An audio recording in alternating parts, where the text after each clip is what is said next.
नमस्कार मुलांना, आपण शिकत आहोत इयत्ता 8वी आणि आपला विषय आहे इंग्रजी. त्यातील आपला जो चौथा चॅप्टर आहे तो आता आज आपण घेणार आहोत. त्याचं नाव आहे 1.4 मिस स्लिपरी. आता हा जो मिस स्लिपरी आहे तो जो टॉपिक आहे आज आपण तो घेणार आहे. म्हणजे थोडक्यात मिस स्लिपरी काय हे देखील आपण काय करणार आहोत. ही जी एक छान अशी एक बोधकथा आहे ते आपण इथे घेणार आहोत. तर बघा, मिस स्लिपरी म्हणजे काय, तर मिस स्लिपरी म्हणजे this is a story of a lonely girl. म्हणजे ही जी स्टोरी आहे मिस स्लिपरी ती एका अशा मुलीची आहे जी कशी राहते तर एकटी राहणारी अशी एक मुलगी आहे. तिला खूप कसं होत आहे तर कुणाचाही सपोर्ट नसलेला, म्हणजे ती सगळ्यांमध्ये राहते पण तरीही देखील ती काय पडलेली आहे तर एकटी पडलेली आहे. अशा मुलीची ही काय आहे, ही एक छान अशी सुंदर अशी एक कथा आहे. Who learns to cope in the new school and with her new schoolmates. बघा, आता जेव्हा आपण एखाद्या न्यू स्कूलमध्ये जात असतो तेव्हा काय होतं तर तिथे गेल्यानंतर जेव्हा आपण एक नवीन विद्यार्थी असतो तेव्हा काय होतं तर आपल्याला काही आपण एकटं असल्यामुळे जे काही बाकीचे विद्यार्थी आहेत ते आपल्याला चिडवत असतात. मग सेम तशी सिच्युएशन जी आहे ती इथे सायली नावाच्या एका मुलीची झालेली आहे. म्हणजेच सायली नावाची एक मुलगी आहे आणि ती इथे काय करत आहे तर ती एकाकी पडलेली आहे, एकटी पडलेली आहे आणि कुठूनही तिला मायेचा ममतेचा हात न मिळता काय झालेलं आहे की ती एकटी पडलेली असल्यामुळे ती डिप्रेशनमध्ये, म्हणजेच काय तर ती अगदी कन्फ्यूज झालेली आहे. अशी तिचे काय आहे तर स्टोरी आहे. तीच आपण काय करणार आहोत आज अभ्यासणार आहोत. या स्टोरीमध्ये आपण पाहिलेलं आहे की जी सायली नावाची एक मुलगी आहे ती एकटी पडलेली आहे आणि तिला न आईचं, न वडिलांचं, न तिच्या जे काही स्कूल टीचर्स आहेत त्यांचं देखील तिला सपोर्ट होत नाही आहे. म्हणजेच काय झालेली आहे, ती एकटी पडलेली आहे. मग याच्या आपण 2 पार्ट, ही जी स्टोरी आहे आपले सायलीची जी मिस स्लिपरी ही जी स्टोरी आहे त्याचे 2 पार्ट इथे आपण अभ्यासणार आहोत. हा पहिला एक पार्ट आहे आणि त्यामध्ये आपल्याला काय सांगितलेलं आहे पहा.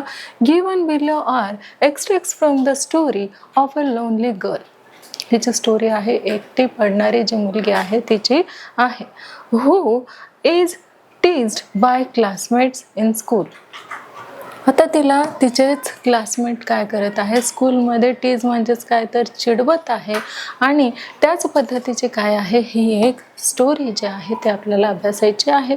मग इथे सांगितलेलं आहे because she is upset and unnerved due to certain problems at home, she is unable to do any tasks well. बघा, ती बघा आपल्या पाठीवर जर कुणाचा प्रेमाचा हात असेल तर काय होईल, आपण ते काम जे आहे ते कसलेही करू. पण ही जी मुलगी आहे ती इथे आपल्याला काय दिसत आहे, घाबरलेली दिसत आहे. एकटी असलेली ही मुलगी जी आहे ती तिच्या स्वभावावरून किंवा तिला ती जशी आपल्याला ही मुलगी इथे दिसत आहे तसं असं वाटत आहे की काही ना काही तिच्या लाईफमध्ये काय होत आहे तर चालू आहे. कशा ना कशाचं तिचं लाईफमधलं, तिच्या आयुष्यामधलं काय आहे तर टेन्शन आहे. त्यामुळे ती एकाएकी पडलेली आहे, लोनली झालेली आहे. The story tell us what happens next.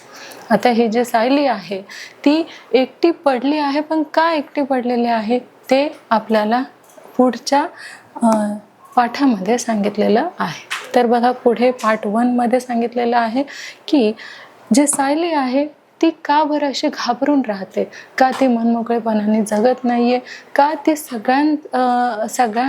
सगळ्यांसमोर ती काय होतीये तर खूप घाबरतीये. आपलं जे काय म्हणणं आहे ती समोर एक्सप्रेस करू शकत नाहीये स्वतःला. ती काहीही जे काही तिला प्रॉब्लेम्स आहेत ती कुणाशी शेअर करू शकत नाहीये. तर अशी जी घाबरलेली सायली आहे तिची ही काय आहे थोडक्यात स्टोरी आहे. बघा, I got ready and went to school in the first period. आता पहिला जो पिरियड असतो, पहिला जो तास असतो, आता तो जो पहिला तास आहे तो तिचा इथे ह्या स्कूलमध्ये चालू आहे, शाळेमध्ये चालू आहे. Our class teacher who talk us English. तिचा जो पहिला पिरियड होता, पहिला तास होता तो कुठला होता तर तो होता इंग्लिशचा.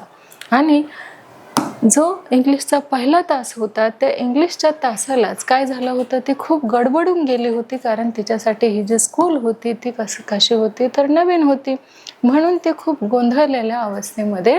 तर इथे आपण पाहू शकतो की told us to take out our composition notebooks. I took out the mathematics notebook by mistake.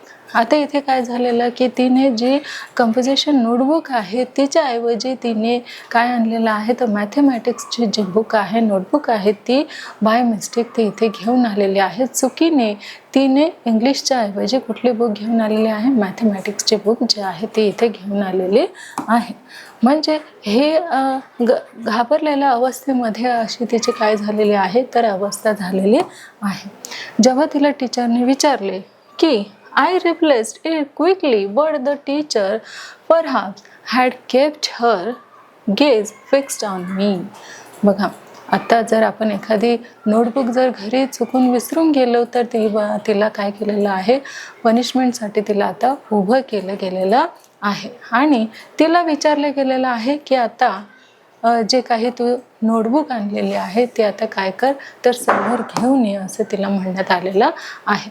म्हणून बघा आता एक्सप्लेन देखील करत आहे कोण तर ही जी सायली आहे ती टीचरला सांगत आहे की बाय मिस्टेक मी मॅथमॅटिक्सची बुक आणलेली आहे. मी ती जी बुक आहे ती काय झालेली आहे नकळत माझ्याकडनं आलेली आहे, मी ती मुद्दामून आणलेली नाही आहे. मग बघा she shouted come here with your book Sayali. लगेच टीचर शाऊट केलेलं आहे, सायलीवरती ओरडलेली आहे की सायली इकडे ये आणि तुझ्या नोटबुक जे आहे ती देखील तू इकडे घेऊन ये. म्हणजे टेबलवरती आता टीचर बसलेले आहे आणि सायलीला सांगत आहे की तू तुझे जे नोटबुक आहे ते आता काय कर तर इकडे घेऊन ये. मग I obey her but her angry looks made my legs Trimble and when I reached her chair, the notebook fell on her feet. आता जेव्हा टीचरने सांगितलं की तू काय कर तुझी जी नोटबुक आहे ती माझ्याकडे घेऊन ये, मग तेव्हा सायली घाबरल्यानंतर जेव्हा ते उठून उभे राहिले तेव्हा तिचे पाय जे आहे ते कसे होते तर थरथरत होते आणि टीचरने तिला सांगितलं की तुझी जी नोटबुक आहे ती घेऊन माझ्याकडे ये. आणि जेव्हा ती जात होती टीचरच्या टेबलाजवळ तेव्हा काय होत होतं की तिचे जे पाय आहे ते थरथरत होते, भीतीने ती थरथरत होती. आणि मग ती जेव्हा नोटबुक जी आहे मॅथमॅटिक्सची ती घेऊन जात होती टीचरकडे तेव्हा काय झालेलं तर तेव्हा तिच्याकडनं नोटबुक जी आहे ती एवढी घाबरली होती की ती जी नोटबुक आहे ती पायाजवळ पडली. कोणाच्या पायाजवळ पडली तर ह्या ज्या टीचर आहे त्यांच्या पायाजवळ तिच्या हातातली नोटबुक आहे ही चुकून पडलेली आहे. म्हणून बघा इथे आपल्याला सांगितलेलं आहे की when I reached her chair the notebook fell on her feet. तिच्या ज्या टीचर आहेत त्यांच्या पायाजवळ काय पडलेले आहे तर नोटबुक जी आहे ती चुकून पडलेली आहे. कुणाच्या हातातून तर सायलीच्या हातातून. का बरं पडली असेल, कारण ती कशी होती तर आधीच खूप घाबरलेली असल्यामुळे तिच्या हातातून नोटबुक जी आहे ती चुकून पुन्हा टीचरच्या पायाशी पडलेली आहे. मग बघा सम गर्ल्स लाफ लाऊडली. आता कोणालाही बहाणा पाहिजे असतो की आता जी सायलीच्या हातातली जी नोटबुक आहे ती चुकून टीचरच्या पायाशी पडलेली आहे आणि हाच बहाणा काय पाहिजे असतो मुलांना हसण्यासाठी. आणि तिच्या क्लासमधले जे काही मुली आहेत त्या काय करायला लागल्या आता ते दृश्य बघून त्या हसायला लागल्या. मग the teacher thought that I had drop the notebook on purpose. बघा आता जे काही नोटबुक होतं ते काय केलं होतं सायलीच्या हातून चुकून पडलेलं होतं आणि त्यावर तिचे जे क्लासमेट आहे ते काय करायला लागले होते हसायला लागले होते. पण हे जे नोटबुक आहे ते काय केलेलं होतं सायली ही चुकून घेऊन आलेली होती. म्हणजेच पहिल्याच पिरियडला काय झाले होतं तर ती अगदी गोंधळून गेली होती. म्हणजे ही स्कूल कशी होती तर तिच्यासाठी नवीन असल्यामुळे ती आधीच काय होती तर घाबरलेली होतीच. म्हणजे काही कारणास्तव ती कशी झालेली तर घाबरलेली होती. बघा एखादी नवीन शाळा वगैरे असेल आणि घरात जर गरम वातावरण असेल म्हणजेच घरातच काही भांडण वगैरे होत असेल तर त्याचा परिणाम देखील कुणावर होतो तर मुलांवरती होत असतो. आणि मग ती त्याच टेन्शनमध्ये काय करत असते, शाळेत जात असते आणि मग शाळेत देखील तिच्याकडनं काही ना काही चुका ज्या आहेत त्या होत असतात. म्हणून बघा, she stared at me with an all during look. आता ती कशी बघत होती, ज्या टीचर होत्या त्या कशा बघत होत्या सायलीकडे, तर खूप कडक कठीण अशा नजरेने तिच्याकडे बघत होत्या. गो and stand near your seat she at. आता टीचर जेव्हा तिला ओरडल्या आणि सांगितलं की तुझी जी नोटबुक आहे ते कुठे पडलेली आहे, त्यांच्या पायाशी पडलेले आहे. टीचरला असं वाटलेलं होतं की हिने काय केलेलं आहे, मुद्दामून हे सगळं काही केलेलं आहे आणि मग तिला पनिशमेंट देण्यात आलेली होती. आणि टीचरने अशा नजरेने तिच्याकडे बघत होती की सायली देखील काय होत होती, घाबरत होती. अशा कठीण नजरेने रागाने टीचर ज्या आहे त्या कुणाकडे बघत होत्या, तर सायलीकडे बघत होत्या आणि सायली देखील घाबरलेल्या अवस्थेमध्ये होती. आणि तिला काय पनिशमेंट देण्यात आली होती की तिला ही पनिशमेंट देण्यात आली होती की तू आता काय कर, तू आता तुझ्या जागेवर जा आणि काय कर, go and stand near your seat. तू तुझ्या जागेवर जा आणि संपूर्ण तास आता तुला काय करायचं आहे, उभं राहायचं आहे. म्हणजे ही जी पनिशमेंट आहे ती टीचरने आता सायलीला दिलेली होती. आणि आता सायली पुन्हा घाबरलेल्या अवस्थेमध्ये काय करत आहे, तर घाबरलेल्या अवस्थेमध्ये तिला जिथे जी जागा दिली होती त्या जागेवरती आता सायली काय करत आहे, तर जाताना आपल्याला इथे दिसून येत आहे. मग बघा इथे काय सांगितलेलं आहे की I kept standing punish for the whole period. तिला अशी काही शिक्षा मिळाली होती की संपूर्ण पिरियड तिला आता काय करायचं होतं, उभं राहायचं होतं. ही तिची काय होती, तर शिक्षा होती. The next was history class and my favourite subject. आता जो दुसरा तास होता तो कशाचा होता, तर हिस्ट्रीचा होता. आणि हिस्ट्री हे सायलीला आवडणारा काय होता, तर सब्जेक्ट होता. मग नेक्स्ट जो लेक्चर होतं ते कसलं होतं, तर हिस्ट्रीचं होतं, जे टीचरला कसं होतं, आवडीचं होतं. म्हणून बघा ही हिस्ट्रीचे टीचर इथे आलेले आहे आणि त्यांनी इथे दिलेलं आहे बॅटल ऑफ पानिपत. हे काय झालेलं आहे, इथे हिस्ट्रीचं लेक्चर चालू झालेलं आहे. म्हणून इथे काय सांगितलेलं आहे की the teacher had asked us to memorise the causes and effect of the battle of Panipat. आता बॅटल ऑफ पानिपत ह्या लेसनचं तुम्हाला कारणे आणि परिणाम हे तुम्हाला काय करायचे होते, अभ्यासायचे होते असं टीचरने सांगितलेलं आहे. की टीचरने काही होमवर्क दिलेला होता आणि त्या होमवर्कमध्ये त्यांनी काय सांगितलं होतं की त्या होमवर्कमध्ये टीचरने सांगितलेलं होतं की बॅटल ऑफ पानिपतचे तुम्ही कारणे आणि परिणाम हे अभ्यासून यायचे आहेत. म्हणून I was well prepared. She began teasing all of us one by one. When my turn came, I went blank. आता इथे काय झालं होतं की सायली जी आहे तिचा आवडता जो विषय आहे, सब्जेक्ट आहे, तो हिस्ट्री हा होता. तिनं सगळं लर्न केलेलं होतं आणि सगळ्यांची जेव्हा प्रश्न उत्तरे हे देऊन झालेली होती आणि जेव्हा टर्न आलेला होता सायलीचा, तेव्हा ती कशी झालेली होती, तर ब्लँक झालेली होती. संपूर्ण ती विसरून गेलेली होती. आणि सगळं काही ती जेव्हा विसरली होती, अगदी ब्लँक झाली होती, तेव्हा तिचे जे मित्र आहे किंवा तिचे जे क्लासमेट आहे ते काय झाले होते, तर पुन्हा तिच्यावर हसायला लागले होते. बघा, the teacher give me a stern stare while I stood there still with my head hanging down in शेम.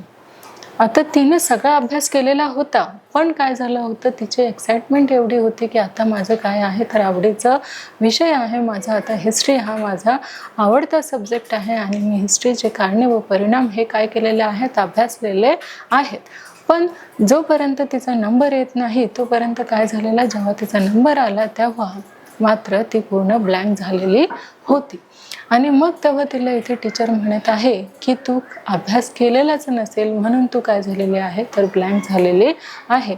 मग पुन्हा जेव्हा तिचा नंबर आला, तिला उभं करण्यात आलं, तेव्हा काय झालं होतं की तेव्हा ती संपूर्ण विसरलेली होती. म्हणजे कुठलेही कारणे किंवा परिणाम तिच्या लक्षामध्ये नव्हते. मग तिची मान जी आहे ती शरमेने खाली गेली की मी सगळा अभ्यास तर केलेला होता, पण माझ्या लक्षात मात्र आता काहीही नाही.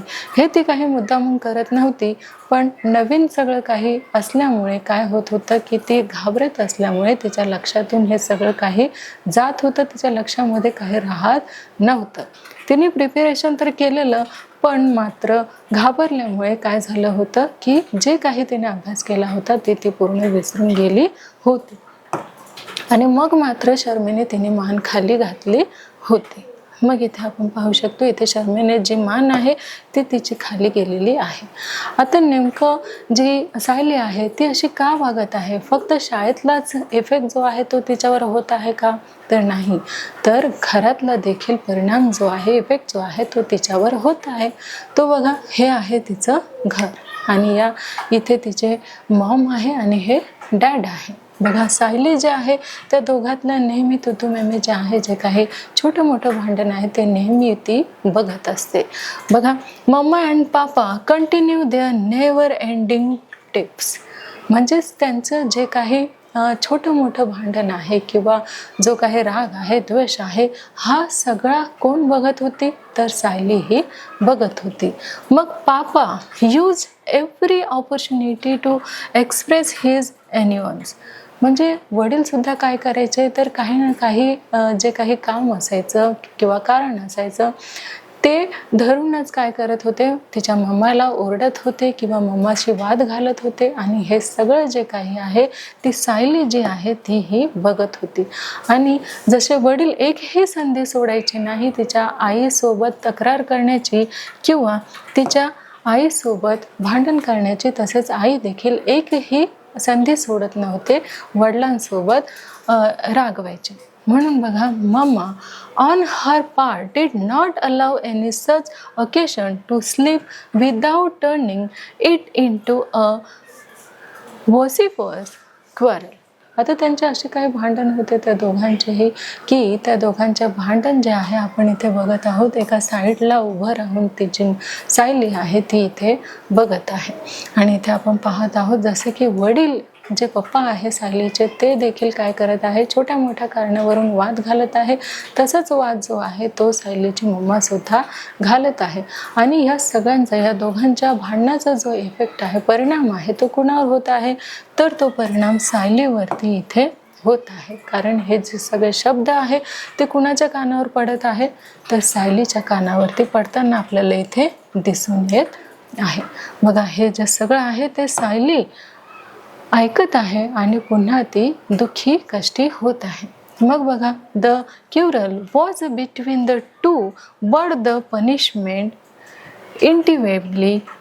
इथे आपल्याला सांगितलेलं आहे the quarrel was between the two. हे आता जे भांडण आहेत हे त्या दोघांमध्ये होत होते, पण त्याचा जो परिणाम आहे तो मात्र कोणावर होत होतो, तिसऱ्याच माणसावरती तो जो परिणाम आहे तो होत होतो.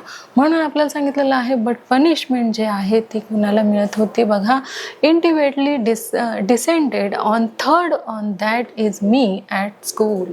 भांडण जरी दोघांचे होत असले तरी परिणाम हा तिसऱ्यावर होत होता. तिसरं म्हणजे इथे कोण आलेले आहे, तर सायली आलेली आहे. आणि या दोघांच्या भांडणाचा जो परिणाम आहे तो सायलीवरती मात्र होत होता.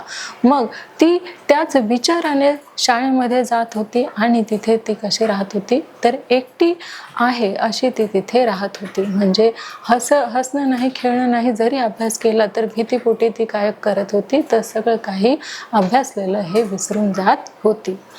मग त्याच्यामुळे काय पाहिजे, तर घरात देखील वातावरण जे आहे ते कसं असायला हवं, तर घरातलं देखील वातावरण हे अगदी प्रेमाचं असायला हवं. म्हणून बघा, whenever and whenever I heard raised voices. ती काय करायचे, जेव्हा केव्हा जर तिला भांडण जे आहे ते शब्द जे आहे ते तिच्या नेहमी कानावरती पडलेले असायचे. म्हणून I felt as if mamma and papa were quarrelling. जेव्हा केव्हा ती नेहमी काय करत असायची, तर तिच्या कानावर पडलेले जे शब्द आहे ते मात्र तिला दुखावत असे, अगदी तिला एकट्या पडल्यागत वाटत असे.